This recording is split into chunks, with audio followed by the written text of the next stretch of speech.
IT job కోసం try చేస్తున్నారా? Coding ట్యూటర్లో ట్రైనింగ్ తో పాటు స్టైఫండ్ అండ్ 100% జాబ్ గ్యారంటీ. నమస్తే, నేను Keshav. Welcome to Suman TV. Vijayawada బిక్కుమంటున్నటువంటి పరిస్థితి ఇంకా కొనసాగుతుంది. కృష్ణానదికి సంబంధించి వరద ఉధృతి ఇంకా అదే స్థాయిలో కంటిన్యూ అవుతుంది. పైగా ఖమ్మం జిల్లా నుంచి వస్తున్నటువంటి మున్నేరు వాగు, మాలేరు, ఇతర వాగులకు సంబంధించినటువంటి వరద ముప్పు అలానే పొంచి ఉన్నటువంటి పరిస్థితి. అలానే విజయవాడ నగరానికి సంబంధించినంతవరకు ఇటు కరకట్ట వైపు అటు దిగువ ప్రాంతాల్లోనూ తీవ్రమైనటువంటి ఉత్కంఠభరిత వాతావరణం నెలకొని ఉంది. బుడమేరులో కూడా నీటి ఉధృతి యథావిధిగా కొనసాగుతుంది. ప్రస్తుతం విజయవాడలో పరిస్థితి ఎలా ఉంది? ఈ అంశాన్ని అందించడానికి మనతో పాటు మా ప్రతినిధి స్వాతి ఉన్నారు. స్వాతి, ప్రజెంట్ సిచ్యుయేషన్ ఏంటి? ప్రకాశం బ్యారేజ్ దగ్గర వాటర్ లెవెల్స్ విషయంలో కానీ, పరిసర ప్రాంతాల్లో రెస్క్యూ ఆపరేషన్స్ విషయంలో కానీ. రైట్ కేశవ్, ప్రస్తుతం ప్రకాశం బ్యారేజ్ విషయానికి మనకు వస్తే, ప్రకాశం బ్యారేజ్ నుంచి నిత్యము వేల మంది ప్రయాణించే ఉండవల్లి నుంచి, అలాగే మంగళగిరి, గుంటూరు నుంచి కూడా విజయవాడకి రాకపోకలు కొనసాగిస్తూ ఉంటారు. మరి ఈ నేపథ్యంలో ప్రకాశం బ్యారేజ్ కి వరద ఉధృతి పెరగడం వల్ల పూర్తిగా నిర్మానుష్యంగా ప్రకాశం బ్యారేజ్ ని మనం ప్రస్తుతం చూస్తూ ఉన్నాము. నిన్న సాయంత్రం ఏదైతే 10 లక్షల క్యూసెక్ల వరద ఉధృతి ప్రకాశం బ్యారేజ్ నుంచి దిగువకి వస్తున్న నేపథ్యంలో ఇప్పుడు మనము 13 లక్షల క్యూసెక్ల వరద నీరు దిగువకి విడుదలవుతూ ఉంది. ఏదైతే నిన్న సాయంత్రం అంటే నిన్న రాత్రి జరిగిన ప్రమాదవశాత్తు ఇక్కడికి కొట్టుకొచ్చిన భారీ బోట్ల నేపథ్యంలో ప్రకాశం బ్యారేజ్ కి సంబంధించిన 3 గేట్లు కూడా దెబ్బతినడంతో వరద ఉధృతి భారీగా పెరిగింది. ఏదైతే లోతట్టుగా ఉన్న అంటే కృష్ణా బ్యారేజ్ కి సంబంధించిన పరివాహక ప్రాంతాలు ఏదైతే కుమ్మరిపాలెం సెంటరు, గొల్లపూడి, భవానీపురము, అలాగే చెరువు సెంటర్, విద్యాధరపురము, సితారా సెంటర్, ఇవన్నీ కూడా జలమయమైననే చెప్పాలి కేశవ్. అందరూ కూడా 2 రోజులుగా వరద నీటిలోనే చిక్కుకొని ఉన్నారు. ప్రకాశం బ్యారేజ్ కి సంబంధించి పర్యవేక్షించేందుకు ఇప్పుడే కొద్దిసేపటి క్రితమే ఎమ్మెల్యే సుజనా చౌదరి గారు కూడా రావడము, పరిస్థితిని సమీక్షించి దీన్ని ఏవైనా చర్యలు చేపట్టే అవకాశం ఉంటుందా అని కూడా పర్యవేక్షించారు. కానీ మరి భారీగా విరిగి పడిన గేట్ల నిమిత్తం అంటే 3 గేట్లు చాలా స్పీడ్ గా వచ్చిన ఓట్ల కారణంగా విరిగి పడడంతో కిందకి దిగువకి వరద నీరు చాలా స్పీడ్ గా దిగువకి విడుదల చేస్తూ ఉన్నారు. ఏ రకంగా కూడా వాటిని కంట్రోల్ చేసే పరిస్థితి అయితే ప్రస్తుతం లేదు. పరివాహక ప్రాంతాలు కూడా రోడ్ల పైకి ఏదైతే విజయవాడ, హైదరాబాద్ టు విజయవాడ, కోదాడకి సంబంధించిన ప్రధాన రహదారులన్నీ కూడా జలదిగ్బంధనంలో చూసుకున్నాయి. రోడ్ల మీదకి మనిషి లోతు వరకు వాటర్ చేరుకోవడంతో ప్రయాణాలు కూడా పూర్తిగా స్తంభించిపోయాయి. ప్రజలకి ప్రకాశం బ్యారేజ్ దగ్గర జరిగిన డ్యామేజ్ విషయంలో ఇమీడియట్గా ఏదైనా సొల్యూషన్ ఉందా? 3 గేట్లు అక్కడ యథాతథంగా గేట్లోనే డ్యామేజ్ అయింది, అంతేనా? గేట్లు కొట్టుకుపోయినాయి అనేటువంటి ఒక ప్రచారం జరుగుతుంది. ఇందులో నిజమేంత? గేట్లు విరిగి పడడం అయితే 3 గేట్లు కూడా దాటింది కాబట్టి ప్రకాశం బ్యారేజ్ కి దానికి మళ్ళీ కొత్తగా నిర్మించే అవకాశం ఏమైనా ఉంటుందా, లేకపోతే ఆ 3 గేట్లు విరిగి పడిన 3 గేట్లు మాత్రం మరమ్మతు చేస్తున్నారు అనేది ఇంకా తెలియాల్సి ఉంది. అధికారులు కూడా ఎలాంటి సమాచారం లేకపోవడం, అంటే వరద ప్రవాహం ఎక్కువగా ఉండటంతో వాళ్ళకు కూడా ఏమి చేయలేని పరిస్థితి. మరి సీఎం గారు ఇక్కడికి వచ్చి పర్యవేక్షించడం, అలాగే ఎమ్మెల్యే సుజనా చౌదరి గారు కూడా వచ్చి పర్యవేక్షించినప్పటికీ వాళ్ళు కూడా పరిస్థితిని అదుపు చేయలేని పరిస్థితి. ఏదైతే ఎంత స్పీడ్ గా అయితే వరద ప్రకాశం బ్యారేజ్ చేరుకుంటుందో దాన్ని మొత్తంగా కూడా దిగువకు విడుదల చేయడం తప్ప చేసే పరిస్థితి ఏమీ లేదు అని కూడా చెప్తూ ఉన్న పరిస్థితి ప్రకాశం బ్యారేజ్ కి కనిపిస్తుంది కేశవ్. ఇకపోతే మరి ఏ క్షణంలోనైనా వరద ఉధృతి పెరిగి ప్రకాశం బ్యారేజ్ కి సంబంధించిన మరికొన్ని గేట్లు డ్యామేజ్ అయ్యే అవకాశం కూడా లేకపోలేదని అధికారులు చెప్తూ ఉన్నారు. అందువల్లనే అటు నుంచి ఇటువైపు అంటే ప్రకాశం బ్యారేజ్ కి 2 వైపులా కూడా ఉండవల్లి, అలాగే విజయవాడకు కూడా పూర్తిగా మార్గాన్ని నిలిపివేశారు, స్తంభించి వేశారు వాహనాలు రాకుండా ఉండడానికి.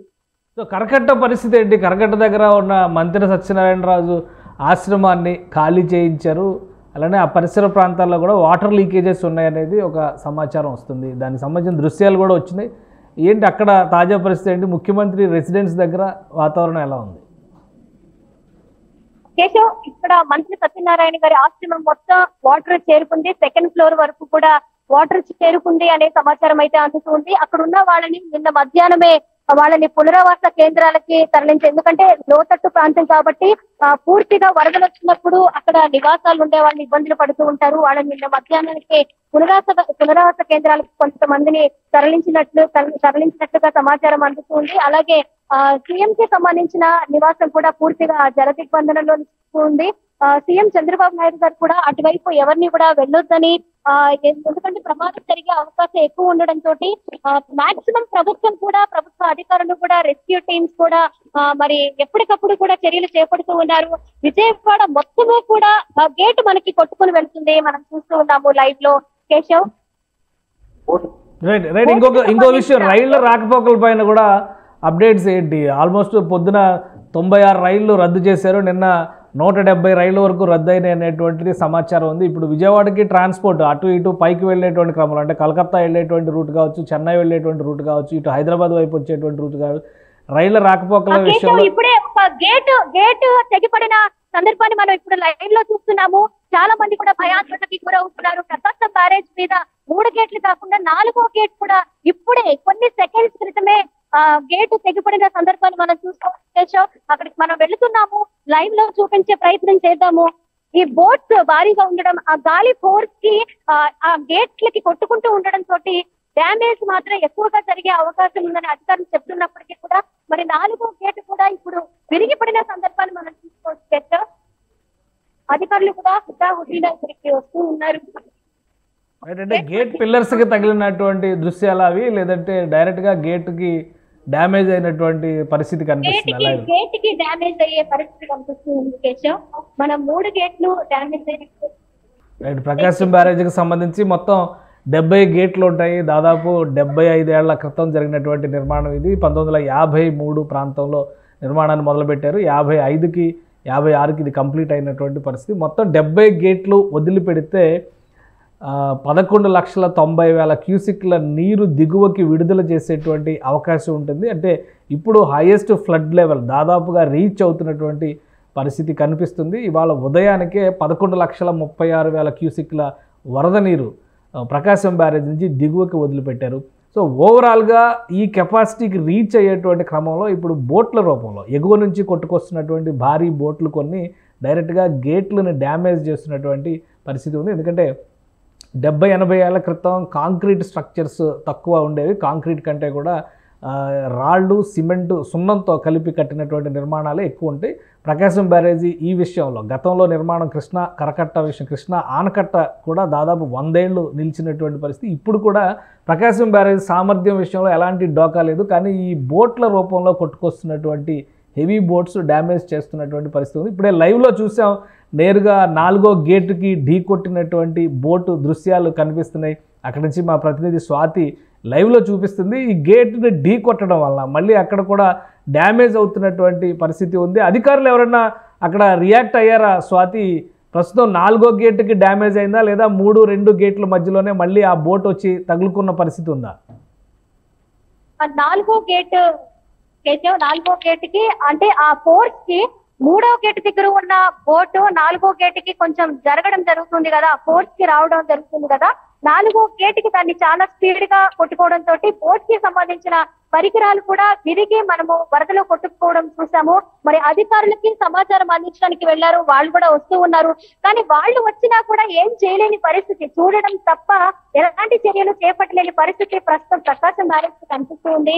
మీరన్నట్లుగా కొంత స్ట్రాంగ్ గా ఉన్నప్పటికీ మరి డ్యామేజ్ అయిన గేట్ల విషయానికి వస్తే మరి ఆ డ్యామేజ్ ఇంకా పెరుగుతుందా, బోట్లు ఇంకా కొట్టుకొచ్చే అవకాశం లేకపోలేదు వరద ఉధృతికి. సో ఈ నేపథ్యంలో గేట్లన్నీ కూడా దెబ్బతింటూ ఉన్నాయి. అధికారులు కూడా చూడటము, వాటికి ఎలాంటి చర్యలు చేపట్టాలి అనేది కూడా వాళ్ళకి అంతుచిక్కని పరిస్థితి అయితే ప్రకాశం బ్యారేజ్ మీద కనిపిస్తుంది. కానీ ఎవరు రాకుండా, అంటే మానవులు ఎవరు రాకుండా ఉండడానికి అయితే జాగ్రత్తలు తీసుకుంటూ ఉన్నారు. ఎంత స్పీడ్ లో వచ్చినా, ఎంత ఉధృతితో వచ్చినా వరద మీద అన్నింటినీ కూడా దిగువకి విడుదల చేస్తూ ఉన్నారు. మీరన్నట్టుగా 11 లక్షల క్యూసెక్ల వరద ప్రవాహం అయితే ప్రకాశం బ్యారేజ్ కి ప్రస్తుతం కనిపిస్తూ ఉంది. ఇంకా లోతట్టు ప్రాంతాలైన కుమ్మరిపాలెం సెంటర్ లో అంతకుముందు గతంలో వచ్చాయి వాటర్, ఇప్పుడు అంత ఉధృతి అయితే రాలేదు. ప్రధాన రహదారుల మీదకి మనుషులతో వాటర్ నిలిచిపోవడం అనేది గతంలో ఎప్పుడు 50 ఏళ్ల క్రితం నుంచి కూడా ఎప్పుడు చూడలేదని చెప్తూ ఉన్నారు. మరి వరద ఉధృతి ఈ విధంగా అయితే ప్రకాశం బ్యారేజ్ కి ప్రస్తుతం కనిపిస్తూ ఉంది. విజయవాడ సిటీ పరిధిలోనే దాదాపు 2,60,000 మంది వరకు నిరాశ్రయులయ్యారు అనేది ప్రాథమికంగా వస్తున్నటువంటి సమాచారం. సో అటు బుడమేరు వైపు కానీ ఇటు కృష్ణా దిగువ ప్రాంతాల్లో కానీ దాదాపు ఇంతమందికి ఏర్పాట్లు ఎక్కడ చేశారు, ఎలా చేశారు, ప్రస్తుతం ఎలా ఉంది అక్కడ పరిస్థితి? కేశవ్, ఎటువైపు చూసినా కూడా విజయవాడ మొత్తంగా కూడా ఎప్పుడు కూడా లోతట్టు ప్రాంతాలే జలమయమయ్యాయి. బుడమేరుకు సంబంధించి 13 ఆయకట్లు తెగిపోవడంతో మొత్తంగా 4 లక్షల మంది వరద నీటిలో చిక్కుకొని ఉన్నారు. మృతుల సంఖ్య 10 మందికి చేరింది. వరద అంటే ఇబ్బంది పడుతున్నప్పటికీ మృతుల సంఖ్య చాలా తక్కువగా ఉండడం నిజంగా అదృష్టంగానే భావించాలి. సో వాళ్ళకి పునరావాస కేంద్రాలు ఎక్కడ ఏర్పాటు చేశారు, అలాగే వాళ్ళకి టోల్ ఫ్రీ నంబర్లు ఏర్పాటు చేసినా కూడా ఎవరికి పవర్ కట్ అయిపోవడము, మొబైల్స్ కి ఛార్జింగ్ లేకపోవడం తోటి వారికి ఎక్కడ ఉన్నాయి ఏంటి అనేది కూడా అడ్రస్లు కూడా తెలియని పరిస్థితుల్లో వాళ్ళు అయోమయ పరిస్థితికి గురవుతూ ఉన్నారు. ఎంతో మంది ఎటువైపు నుంచి అంటే ఒక లోతట్టు ప్రాంతం నుంచి కొంతమందిని ఒడ్డుకు చేర్చినప్పటికీ వాళ్ళని ఏ పునరావాస కేంద్రాలకు చేర్చాలి అనేది కూడా అంతుచిక్కని పరిస్థితి ప్రస్తుతం అధికారుల్లో కూడా కనిపిస్తూ ఉంది. అట్నుంచి ఎన్ని బోట్లు దగ్గర ఒక 40 బోట్లని మచిలీపట్నం నుంచి తీసుకురావడము, అవి కూడా ఎలక్ట్రిక్ బోట్లు, సముద్రంలో మాత్రమే అవి సముద్రంలో వాడుతూ ఉంటారు. అలాంటి బోట్లని విజయవాడ రోడ్ల పైన ఉపయోగిస్తున్న పరిస్థితి ప్రస్తుతం విజయవాడలో కనిపిస్తుంది. దారుణమైన పరిస్థితి. రెస్క్యూ టీమ్స్ కూడా ఎస్డీఆర్ఎఫ్ బృందాలు, ఏడీఆర్ఎఫ్ బృందాలు కూడా నిర్విరామంగా పనిచేస్తున్నప్పటికీ కూడా ఇంకా వాళ్ళకి సహాయక చర్యలు టైంకి అందట్లేదనే ప్రజల్లో కనిపిస్తూ ఉంది. కేశవ్, ఎన్డీఆర్ఎఫ్ బృందాలని ప్రత్యేకంగా కేంద్ర ప్రభుత్వం పంపిస్తున్నాం అనేటువంటి ఒక ప్రకటన చేసి ఆల్రెడీ గన్నవరం ఎయిర్పోర్ట్కి రీచ్ అయినట్టుగా సమాచారం ఉంది. సో వాళ్ళు వచ్చిన తర్వాత ఈ రెస్క్యూ ఆపరేషన్స్ కానీ సహాయక చర్యలు కానీ మరింత ముమ్మరం అవడానికి అవకాశాలు ఉన్నాయా? ఆల్మోస్ట్ ఇప్పటికే కొన్ని ఎక్స్ట్రా బోట్లు తీసుకురావడము, అలాగే వాళ్ళు మీరంటట్టుగా రెస్క్యూ ఆపరేషన్ చేసే బృందాలు కూడా ఆల్రెడీ రీచ్ అయిపోయాయి. ఎక్కడైతే రిస్క్ లో ఉన్నారో, ఎవరైతే జల దిగ్బంధనంలో చిక్కుకొని ఉన్నారో గత 2 రోజుల నుంచి కూడా చాలా స్పీడప్ చేసి వాళ్ళని ఒడ్డుకి చేరుస్తున్న పరిస్థితి కనిపిస్తూ ఉంది. ఆల్మోస్ట్ ఇంకా 2-3 గంటల్లో పూర్తిగా వాళ్ళ నివాసాల నుంచి పునరావాస కేంద్రాలకు చేర్చే అవకాశం ఖచ్చితంగా కనిపిస్తుంది. కేశవ్, ఎందుకంటే నిన్న వరద ఉధృతి ఏదైతే ఉందో, అలాగే వరద నీరు ఏదైతే లోతట్టు ప్రాంతాలకి చేరుకుని ఉందో అప్పటి నుంచి కూడా ప్రభుత్వం కానివ్వచ్చు, అలాగే కేంద్రానికి సంబంధించిన అధికారులు కావచ్చు, పనులు వేగవంతం చేయాలని ఆదేశాలు జారీ చేయడంతో చాలా స్పీడ్ గా వర్క్ జరుగుతుంది. మరో 2-3 గంటల్లో కూడా అందరినీ గమ్యస్థానానికి చేర్చే అవకాశం కనిపిస్తుంది. Right, thank you Swathi, updates ఇచ్చినందుకు. ప్రకాశం బ్యారేజ్ దగ్గర సిచ్యువేషన్ అది. ప్రకాశం బ్యారేజ్ దగ్గరకి ఎగువ నుంచి భారీగా ఉన్నటువంటి బోట్లు కొట్టుకొస్తున్నది అత్యంత ప్రమాదకరమైనటువంటి సందర్భంగా మారిపోతుంది. ఎందుకంటే దాదాపు 70 ఏళ్ల నిర్మాణం ఇది. అలానే ఈ నిర్మాణానికి సంబంధించినటువంటి చరిత్రను చూస్తే కూడా ఇప్పుడు ఉన్నటువంటి స్ట్రక్చర్లకు భిన్నంగా చేసినటువంటి నిర్మాణం. ఈ భారీ బోట్లు వచ్చి కొట్టుకుంటున్నటువంటి సందర్భంలో పిల్లర్లకి, కృష్ణా నది బ్యారేజీకి సంబంధించిన పిల్లర్ల పైన డ్యామేజ్ అవుతుంది. ఇప్పటికీ 4 గేట్ల దగ్గర అటువంటి డ్యామేజ్ జరిగింది. భారీగా ఉన్నటువంటి దిమ్మలు విరిగిపోయినటువంటి పరిస్థితి. ఇవి విరిగిపోవడం వలన వరద తీవ్రత కనుక పెరిగితే ఆనకట్టకు కూడా ప్రమాదం వచ్చేటువంటి అవకాశం ఉంటుంది. సో బ్యారేజ్ విషయంలో మరింత అధికారులు అప్రమత్తం కావాల్సిన పరిస్థితి కనిపిస్తోంది. 11 లక్షల క్యూసెక్లకి పైగా వరద నీరు దిగువకి వదులుతున్నారు. ఒకవేళ అదృష్టవశాత్తు ఎగువన వర్షాలు ఎక్కువగా లేకపోతే కనుక సమస్య నుంచి, గండం నుంచి బయటపడేటువంటి అవకాశం ఉంటుంది. లేదంటే మరింత ఉత్పాతం ఎదురయ్యేటువంటి పరిస్థితులు కూడా కనిపిస్తుంది. ఇక ఎన్డీఆర్ఎఫ్ బృందాలని కేంద్ర ప్రభుత్వం 10 బృందాలని ప్రత్యేకంగా విజయవాడకు పంపించింది. ఇప్పటికే కేంద్ర ప్రభుత్వం నుంచి 8 బృందాలు, అలాగే రాష్ట్ర ప్రభుత్వం నుంచి 10 బృందాలు సహాయక చర్యలో నిమగ్నమయ్యాయి. అయితే వరద తీవ్రత, నష్ట నివారణ దృష్ట్యా మరిన్ని బృందాలను పంపించేటువంటి ప్రయత్నం కేంద్రం చేస్తుంది. పక్కనే ఉన్నటువంటి తమిళనాడు, ఒరిస్సా రాష్ట్రాల నుంచి బృందాలను రప్పించారు. వీటితో పాటు పంజాబ్ నుంచి కూడా కొన్ని ప్రత్యేక బృందాలు ఇక్కడికి విజయవాడకి చేరుకున్నాయి. నిత్యావసరాలకు సంబంధించి రాష్ట్ర ప్రభుత్వం అధికారులతో ప్రత్యేక ఏర్పాట్లు చేసింది. ఉచితంగా పాల ప్యాకెట్ల పంపిణీ నుంచి ఆహార పదార్థాలను కూడా వారికి సప్లై చేసేటువంటి ప్రయత్నాలు చేస్తున్నారు. అధికారిక లెక్కల ప్రకారం చూస్తే 2,60,000 మంది ఇప్పటివరకు నిరాశ్రయులయ్యారు. కానీ వరదలో చిక్కుకున్నటువంటి బాధితుల సంఖ్య మాత్రం 4 లక్షల వరకు చేరినట్టుగా చెప్తున్నారు. రిపోర్ట్స్ అందుతున్నాయి.